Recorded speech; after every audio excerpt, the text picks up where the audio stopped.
तो hi guys, welcome back to my channel. तो हम आ चुके हैं एक और नए वीडियो के साथ, जिसमें कि आपको स्केचिंग के ऊपर ये वीडियो होने वाला है। तो आप इसे पूरा देखिएगा और सेशन के दौरान जो हमने बातें की हैं वो आपके आने वाले समय में बहुत काम आने वाला है। तो आप इस वीडियो को पूरा ध्यान से देखिएगा। तो चलिए लेके चलते हैं आपको उस वीडियो की तरफ। तो जैसा कि आप देख पा रहे हैं कि हम आ गए हैं अपनी स्क्रीन पे, और हम देखिए पहले किस तरह से उसका बेस ले रहे हैं कि क्या चीज़ें कैसे होनी चाहिए, कैसे हमें करनी चाहिए। पहले उसका हम एक आउटर शेप ले रहे हैं, ठीक है ना। और स्केचिंग जैसे हम जब लाइव करने जाते हैं, जो किसी को देखकर कैसे ड्रॉ करना चाहिए हमको, हम पहले डिटेलिंग में ना जाकर हम पहले इसके आउटर शेप को पकड़ते हैं, उसका बेस जो है वो चीज़ें पकड़ते हैं। स्केचिंग में यही एक रिदम होता है, और जो बातें होती हैं कि भाई आपके अंदर एक रिदमिक वो हो या ऐसा हो, तो वैसा कोई ज़रूरी नहीं होता है। वो होता है लेकिन आपका एक लेवल पे आने के बाद, ठीक है। जब आप जो चीज़ें चाहते हैं, जैसा चाहते हैं वैसा आप बनाने लग जाते हैं, तो आपके अंदर एक खुद ब खुद एक रिदम आने लगता है, ठीक है। तो आप पहले ही इन सारी बातों में कंफ्यूज या परेशान ना रहिए कि हम एक रिदम में करें, कैसे रिदम में आएगा ये। तो ये सारी चीज़ें इग्नोर कीजिए। आपको जैसा दिख रहा है, जो चीज़ें जैसी हैं, आप उस तरह से पहले बनाने की कोशिश कीजिए। और ये जो हम अभी ड्राइंग कर रहे हैं, तो आप भी इस तरह से ड्राइंग करिए। इसलिए क्योंकि आप जब कंपोजिशन ऐड करेंगे तो आपका ये सारे फिगर्स बहुत ही इम्पोर्टेंट होंगे आने वाले समय में आपके, ठीक है ना। तो मैं डायरेक्ट आपको कंपोजिशन ना बताकर इस सेशन में मैं आपको अगर बात करूं, तो ये आपका एंट्रेंस से रिलेटेड बनाया जा रहा है, बट ये आपके आगे भी आने वाले समय में बहुत काम आने वाले हैं। तो सिर्फ एंट्रेंस का ही ना ध्यान देकर आप आगे के लिए भी देख सकते हैं, इसमें कोई प्रॉब्लम की बात नहीं है। तो जब हम कभी एंट्रेंस के लिए सॉरी ये इस तरह की ड्राइंग करते हैं, तो अभी जैसे मैं ये पेपर पढ़ते हुए एक इंसान की ड्राइंग कर रहा हूँ, उसके पीछे बैकग्राउंड में देखिए एक दुकान जैसा कुछ फील आ रहा है, ठीक है ना। बट हम उस तरह से जब करेंगे तो वो सारी चीज़ें हमें अच्छे से समझ में आएंगी, अच्छे से हम इस चीज़ को कर पाएंगे। और ये जो ड्राइंग है बहुत ही इम्पोर्टेंट स्टेज होता है ड्राइंग का, स्केचिंग का, ठीक है ना। पहले हम इसको स्केच करते हैं, एक लेआउट जैसा बनाते हैं, फिर उसमें हम धीरे धीरे करके डिटेलिंग ऐड करते हैं। इसके बाद फिर हम उसको फाइनल करते हैं। फाइनल का मतलब एक एक चीज़ें उसमें तब धीरे धीरे करके हम उसमें डिटेल्ड ऐड करते हैं। बट हम अगर आपको एक चीज़ बताएं तो आप इस पर ज़्यादा ना ध्यान देकर, ठीक है, आप उसका ओवरऑल स्ट्रक्चर पकड़िए, ठीक है ना। अभी जैसे मैंने बनाया कि बैठे हुए हैं, तो थोड़ा सा आप इसके मूवमेंट्स को चेंज करके देखिए। पैर को सीधा कर दीजिए, सीधा करिए, पैर को उस तरफ से फोल्ड कर दीजिए। तो ये थोड़े थोड़े एक्सपेरिमेंट आप अपने से करिए, जिससे कि आप जब खुद से इमेजिन करने लग जाएंगे, चीज़ों को देखिए, उसको ऑब्जर्व करिए। तो ये बहुत ज़रूरी होता है। तो अभी देखिए मैं इसका आउटर लाइन ड्रॉ कर रहा हूँ सिर्फ, और स्केचिंग में बस इतना ही करना होता है, बहुत ज़्यादा डिटेल्ड वर्क नहीं करना होता, बहुत ज़्यादा फिनिशिंग वर्क नहीं करना होता स्केचिंग टाइम में। ये प्रैक्टिस टाइम का जो सेशन है, ये प्रैक्टिस टाइम का होता है। आप अपने रूम पे रहें या कहीं आउटडोर जाए, कहीं मार्केट जाएं, तो वहाँ से एक फ़ोटो क्लिक करके लाइए। ऐसे मतलब इन ये जो आप मतलब फ़ोन से बनाते हो, फ़ोन में आप 2D बनाते हो, बट 3D में उसको कन्वर्ट करने में आपको फ़ोन से ज़्यादा प्रॉब्लम नहीं आती। बट 3D को देखकर 2D में जब कन्वर्ट करते हैं, तब आपको थोड़ा सा वहाँ पे प्रॉब्लम आती है, और वही प्रॉब्लम आपको खुद में समझना है कि हम इसको कैसे सॉल्व कर सकते हैं, ठीक है ना। तो अभी देखिए मैंने एक दूसरा स्केच लिया है स्टेशन का। स्टेशन मतलब जैसे एक कुली होता है, ठीक है, वो बैग लिया है, तो वो फील आना चाहिए आपके ड्राइंग में, आपके पेंटिंग्स में वो लगनी चाहिए कि हाँ ये इंसान वही कर रहा है जो आप दिखाना चाहते हैं, ठीक है ना। तो ये मैं छोटा सा एक ये डेमो स्टेशन है आपके लिए कि इस तरह से आप प्रैक्टिस करिए, ठीक है ना। ये आपका जो सीरीज़ में मैं एंट्रेंस की सीरीज़ जो बना रहा हूँ, वो आपके उन सीरीज़ में से एक पार्ट है जो कि बहुत ही इम्पोर्टेंट पार्ट है ये। तो आप इसे मिस मत करिए, आप इसे बहुत ही ध्यान से देखिए और हो सके तो मेरे साथ आप पेंसिल और पेपर्स को ले करके, ठीक है ना, मेरे साथ में ड्राइंग करिए। क्योंकि मैंने देखिए बहुत ज़्यादा वीडियोस को इसमें फास्ट नहीं कर रखा है, तो बहुत ही मतलब नॉर्मल ऐसे फ्री हैंड में ड्रॉ कर रहा हूँ ना, मुझे किसी आउटर की किसी चीज़ की ज़रूरत नहीं पड़ रही इसमें।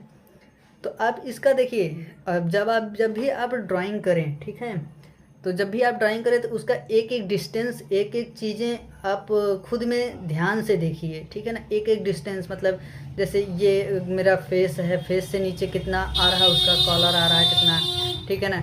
इसके बाद उसके कॉलर से उसके हैंड की दूरी कितनी है। तो ये सारी चीज़ें एक दूसरे से कंपेयर करके जब आप काम करेंगे तब आपको काम करने में मज़ा आएगा और आपका काम भी बहुत अच्छा बनेगा, ठीक है। ये तो हुई आपकी मतलब एक बेस जो होता है। तो आप बेसिक जो फंडामेंटल्स होते हैं ये इसी तरह से होते हैं, बहुत ज़्यादा नहीं होता कुछ उसमें। जब हम मतलब इसका बेसिक कंप्लीट हो जाएगा तो फिर अगर हम इस पर कलर भी करना चाहें तो हमारा कलर बहुत आसानी से होगा। उसमें कोई प्रॉब्लम वाली बात नहीं है कि कलर्स नहीं होंगे, ऐसा वैसा कुछ नहीं है। बहुत ही अच्छे से जब मेरी ड्राइंग इस तरह से हो जाएगी तो हम इसको कलर करके अच्छे से निकाल सकते हैं, ठीक है ना।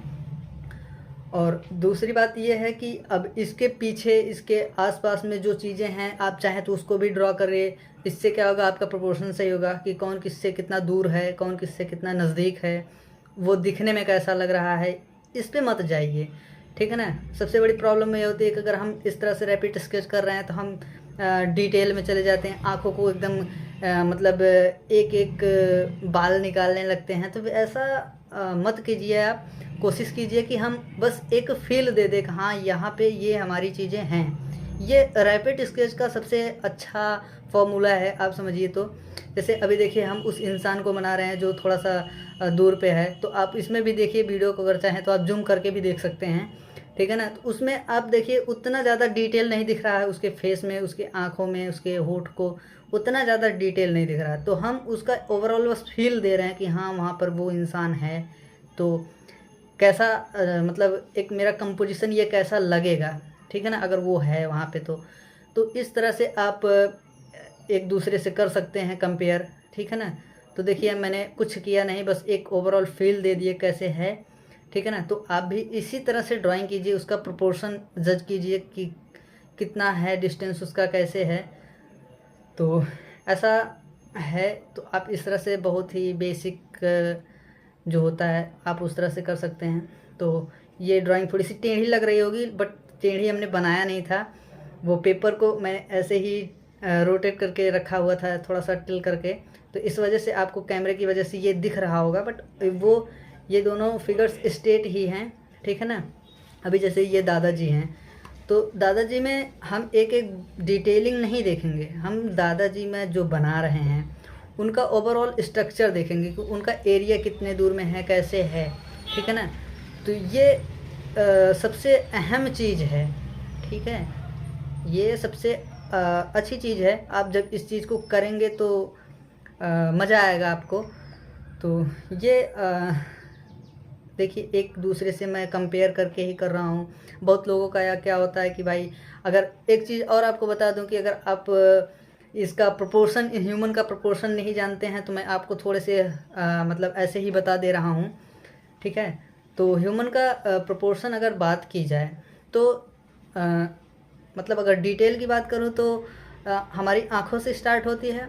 ओवरऑल अगर बात करूँ तो हमारे पूरे फेस जितना बड़ा हमारा फेस है, ये आप फेस देख रहे हैं, तो इसी फेस के अकॉर्डिंग ही हमारा पूरी बॉडी है, ठीक है। जैसे ये हमारा फेस इतना बड़ा हो रहा है, ठीक। एक स्ट्रेट लाइन खींच लीजिए पूरा एकदम सीधा, अपने आप को सामने खड़ा कीजिए।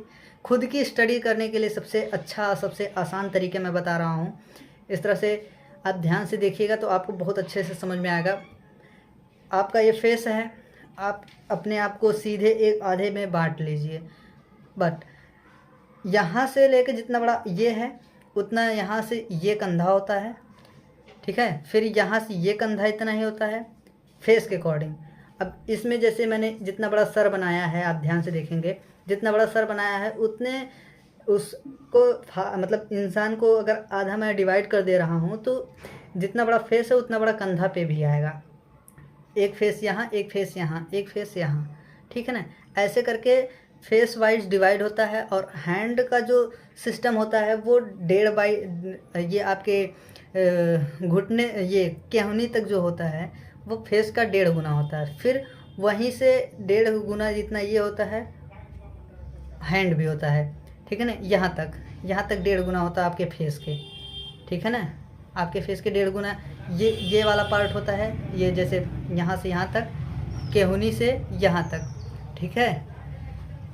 ये आपका 1.5 गुना हो गया फेस का, प्लस 1 गुना ये जितना बड़ा ये होता है, यहाँ से देखिए जितना बड़ा ये होता है उतना बड़ा आपका फेस होता है। आप ना चाहे तो आप मतलब चेक कर सकते हैं, अगर मेरी बातों पे भरोसा ना हो तो आप ये सारी चेक कर सकते हैं चीज़ें। तो ये रहा। अब देखिए जैसे मैं इनको बना रहा हूँ तो थोड़ा सा एक्सपेरिमेंट करते रहो, थोड़ा सा इधर हटा के देखूँ कैसा दिखता है, थोड़ा सा इधर खिसका के देखूँ लाइनें कैसी दिखती हैं। तो ये बहुत ही एक्सपेरिमेंटल वर्क होता है। स्केचिंग का जो पार्ट होता है बहुत एक्सपेरिमेंटल वाला वर्क होता है। इसमें ज़्यादा डरने की ज़रूरत नहीं, गलत बन रहा है या सही बन रहा है उसमें कोई डरने की ज़रूरत नहीं। आप आराम से कीजिए, पेशेंस से कीजिए, डरिए मत, ठीक है ना। गलत बन रहा है बनने दीजिए, 1 बार 2 बार 10 बार गलत बनेगा, 11वें बार आपका बहुत ही परफेक्ट ड्राइंग होगी, बहुत ही अच्छा स्केचिंग होगा। तो आप इसके लिए प्रॉब्लम में न रहे, मेरा फेस ऐसा है वैसा है, आप उसमें तनिक भी प्रॉब्लम मत लीजिए। इन सारी चीज़ों को एक साथ रखते हुए, ये तो हो गया हमारा रैपिड स्केचिंग। बट जब हम किसी को परफेक्ट बनाने की कोशिश करते हैं, एकदम अच्छे तरीके से ड्राइंग करने की कोशिश जब करते हैं, तो हमारा ये जो अभी आप देख पा रहे हैं, हम उसका आउटर शेप पकड़ते हैं ऐसे करके, जो बॉक्स के हिसाब से है ना, जो हम पहले आपके वीडियो में मतलब पहले वाले वीडियोस में मैं बता रखा हूँ कि हम किस तरह से उस चीज़ को डिवाइड करते हैं, किस तरह से उस चीज़ को हम बनाते हैं। तो ये जो पार्ट है आपका, ठीक है, ये बहुत ही, इसे हम कंस्ट्रक्शन लाइन बोलते हैं, जैसा आप जानते ही होंगे। तो कंस्ट्रक्शन लाइन आप देखिए कि हम किस तरह से डिवाइड कर रहे हैं चीज़ों को, ठीक है ना। ये आपका बहुत ही बेसिक चीज़ है, जैसा कि आप देख पा रहे हैं। जैसे मैं इसका ओवरऑल एक वे में, एक रिदम में नहीं ले जा रहा हूँ, मैं कहीं कहीं छोटे छोटे लाइन्स से हम इस ड्राइंग को पूरी करेंगे, ठीक है, छोटी छोटी लाइनों से। क्यों? जब छोटी छोटी लाइनों को हम ड्रॉ करेंगे, छोटी छोटी लाइनों को जब हम बनाएंगे, तो हम एक बार ऐसा होगा कि हमारा पूरा का पूरा सिस्टम अच्छे से हो जाएगा, ठीक है ना। जैसा आप देख पा रहे हैं कि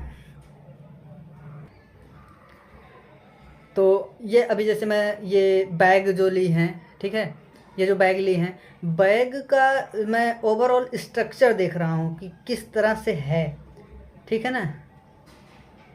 एक दूसरे से कंपेयर किया, बैग को थोड़ा सा लहरा के देखो, थोड़ा सा बड़ा बना के देखो, थोड़ा सा छोटा बना के देखो।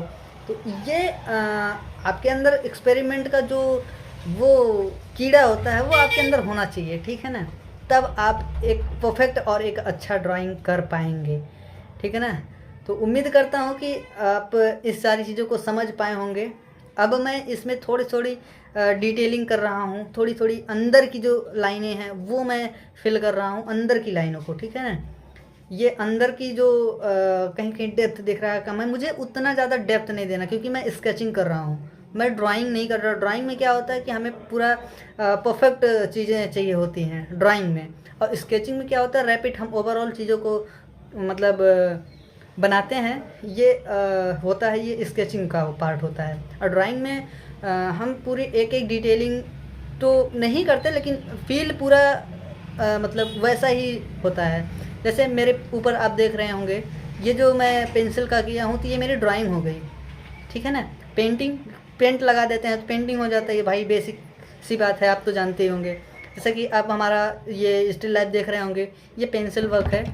तो आप बहुत ही बेसिक चीज़ों को समझ के आप जब आप काम करेंगे तो अब अब हमारा जो पार्ट आता है वो आता है डिटेलिंग का। तो आप डिटेल में क्या करेंगे, ओवरऑल उसका वैल्यू जज करेंगे। समझ रहे हैं आप, वैल्यू मतलब कहाँ डार्क दिख रहा है, कहाँ पे लाइट दिख रहा है। हालांकि हम स्केचिंग में भी उतना ज़्यादा मतलब फोकस नहीं करते हैं इन सारी चीज़ों पे, बट आप चाहें तो आप उतना कर सकते हैं। हम बेसिक जो हम लोगों का जो सिस्टम होता है, हम लोगों में जो चीज़ें होती हैं, तो इतना ज़्यादा वो फोकस नहीं करते हैं स्केचिंग वगैरह पे। सॉरी, स्केचिंग पे फोकस करते हैं, वैल्यू पर उतना ज़्यादा फोकस नहीं करते, क्योंकि हम रैंडम ओवरऑल चीज़ों को समझना चाहते हैं कि उसका प्रोपोर्शन क्या है, उसका एंगल क्या है। ये सारी चीज़ें बेसिकली हम स्केचिंग में समझते हैं, ठीक है ना। तो अभी आप देख पा रहे हैं जैसा कि हम बस एक थोड़ा सा हल्का सा फील दे रहे हैं। जैसा कि हमारे आप वर्क में देख पा रहे होंगे कि मैं स्केचिंग अगर करने भी जाता हूँ कहीं पे या रूम पे भी करता हूँ, तो मैं कुछ इस तरह से अपने स्टडी के लिए ऐसा कर सकता हूँ या ऐसा करता हूँ मैं, ठीक है ना। आप भी ऐसा कर सकते हैं। तो आप जब इस तरह से करेंगे तो आपको बहुत ही अच्छी जानकारी खुद में आएगी। अभी हम लोग जैसे जब बिगिनर्स थे, अभी भी बिगिनर ही है भाई, कोई प्रोफेशनल नहीं हो गए हैं, बट आपके लिए तो बिगिनर मतलब समझ रहे हैं कि जो एकदम से चीज़ें ना जानता हो, एकदम से चीज़ें ना ही इसको पता हैं, तो उसके लिए मतलब ये थोड़े से चीज़ें डिटेल में बताना या थोड़े से फ्लो में बताना, ये सारी चीज़ें अच्छी होती हैं, ऐसा है। तो आप इस चीज़ को अच्छे से समझिए, अच्छे से जानिए। तो हमारे इस चैनल से जुड़ने के लिए बहुत बहुत धन्यवाद। और पहली बात तो ये है कि आप इसको पूरा कंटिन्यू वीडियो जब तक नहीं देखेंगे तब तक मेरे बताने का या मेरे इस तरह से चीज़ों को बनाने का, ऐसे ऐसे कंटेंट लाने का भाई फिर दिक्कत हो जाएगा। अदरवाइज़ आप इस चीज़ को ध्यान से देखिए, अच्छे से करिए। बाकी जो प्रॉब्लम्स आ रही है हमारे दिए गए नंबर पर आप कॉल कीजिए, मैसेज कीजिए, जैसे भी आपको सूटेबल लगे। आपको यहाँ पर सारी चीज़ें बताई जाएंगी, सारी चीज़ें कराई जाएंगी। जैसा कि आप तो जानते होंगे कि हमारी ये कला पार्थ की क्लासेज स्टार्ट हो गई हैं। तो जैसा कि आपने देखा कि हम किस तरह से स्केचिंग कर रहे हैं, कैसे किए हैं, तो उम्मीद करता हूँ कि आपको ये सारी चीज़ें समझ में आई होंगी और आप इसे कंटिन्यू करते रहिएगा, तभी आपको ये एक रिदम में आप काम कर पाएंगे। अदरवाइज़ ऐसे देखकर बस सीख लेना, इससे आपका इम्प्रूव नहीं होगा। तो चलिए मिलते हैं अगले वीडियो में, तब तक के लिए बाय।